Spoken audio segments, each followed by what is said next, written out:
Life's an adventure near and far. Join us today at Highland Hills Farm. Hey, good morning from Highland Hills Farm. It's kind of a cold day outside. There's not much we can do outside today. So I figured a great day to just make some bread. I was going to share with you just an easy recipe that we have that makes some delicious bread. It's an Amish white bread recipe.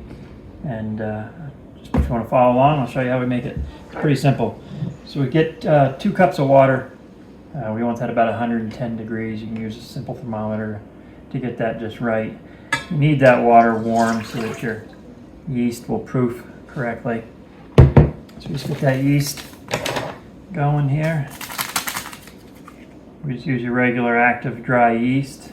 Your Fleischmann's active dry yeast is what we use. The recipe calls for 1.5 tablespoons of it. I just put in 2 packs. It seems to work well. Just put that in there. The next thing we do is 1/3 of a cup of granulated sugar.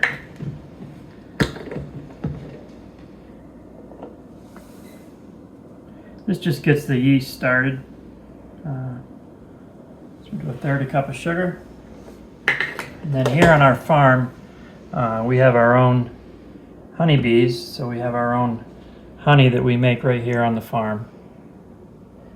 This recipe calls for 2 tablespoons of honey. We'll get that in there.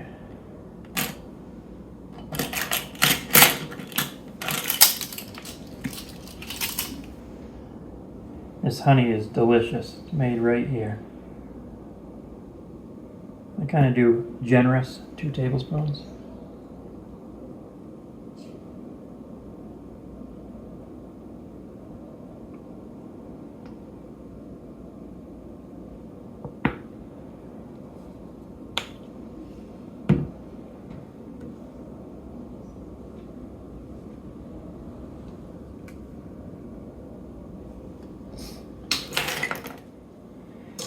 I just whisk that together, get it all stirred up. Sometimes the yeast clumps together. It just ensures that it all gets mixed real well.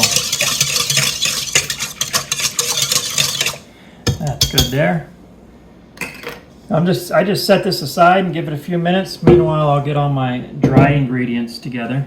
What we want to do is wait for that yeast to proof, and it will start to get foamy and bubble up. And then we know it's ready. So, this recipe calls for 5.5 to 6 cups of flour. I use White Lily bread flour. It's what you get down in the South. There are other flours, but I find that this one works pretty well. All right, we're back. So we've given the yeast about 10 minutes to proof, and you can see that there's a lot of bubbles in on the top of the yeast, so that has proofed properly. We just have to add our one last wet ingredient, and then we'll be ready to go over the stand mixer and mix in the flour and wrap this up. I forgot to mention this makes about 2 loaves, or makes 2 loaves of bread, and they are delicious. It's super simple. It takes maybe 15 minutes to get everything mixed together, and then you just got to let it rise. So the last wet ingredients is 1/4 cup of vegetable oil. Doesn't matter what brand. We're just going to dump that in there, and then we will head over to the stand mixer and get the flour mixed in. All right, so we've moved everything over to the stand mixer. We just start off, before we turn the mixer on, we put roughly 2 cups of flour in. This is all, like I said, pre-measured. I already measured this out. It's got the salt mixed in with it, and I just find it's a lot easier to do it this way instead of having to measure it out as you're mixing. So we're just going to get that started. The good thing with this bread recipe is you don't have to do any kneading at all. The stand mixer, if you have one, does it all for you. You could knead it if you had to, if you don't have a mixer. So just let that mix up for a minute.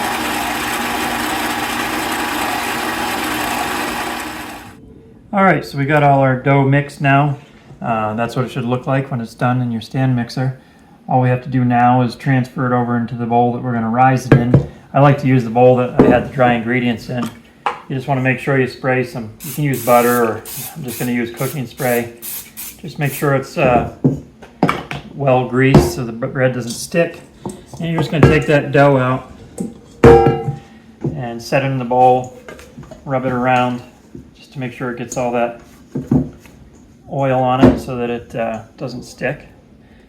And we're going to set that aside, and all we do next is we cover it, and we're going to, like I said, I proof mine in the oven, so we're just going to put it in the oven. Like I said, I only heat that up to about 110 or so degrees. We're just going to put it in there to keep it warm, let that yeast do its thing, and when that bread is doubled in size, then we'll be ready to split it into the loaves and get it cooked. So anyway, we're going to throw this in the oven, and we'll come back and check on that in about 1 hour. Hey guys, welcome back. So we've let this go for about an hour. You can see it's pretty much doubled in size. So we're ready now to split this dough and get it into the baking pans. And we're going to let it rise again after that for about 30 to 45 minutes. So all you do is give it a hit and it'll deflate down. Now hopefully with the oil we put in there it won't be all sticky, and it's not, so that's good. So we're just going to take that out, cut that in half, just like that. We're going to oil our pans up. Again, you can use butter or anything that you want. I just use cooking spray, it's a lot easier. Get those oiled up. I'm just going to kind of form this dough into kind of the shape of a loaf of bread. Something like that's fine. Just going to set that in there. Do the same with this one. About like that. Put those in the pans. And we're just going to cover these again. The reason you cover these is so that the dough doesn't dry out in the air. I put this on fairly loosely, just so that it, as it expands again, it doesn't hold it down. It allows it to move freely in the pan, because you want that to rise about 1 inch over the top of that pan.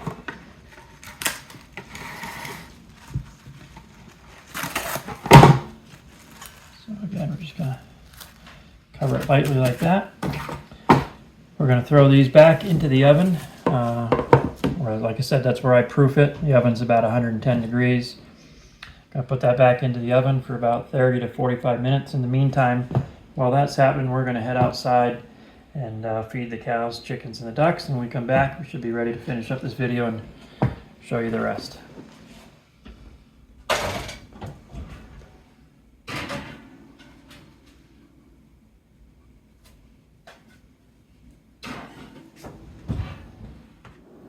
Okay guys, we're back. So this has been about 30 to 45 minutes.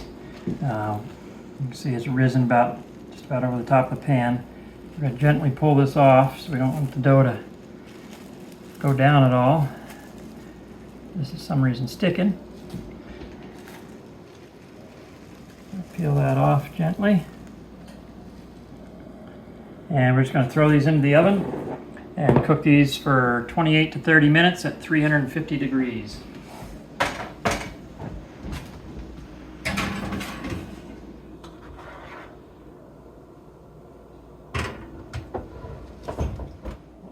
Alright guys, so our timer's gone off. It's been about 30 minutes. Just going to take this bread out. Alright, welcome back. Well, it's cooled down enough so we can try it. We're going to put a little bit of our own homemade apple butter on it and give this a try, see how delicious this is.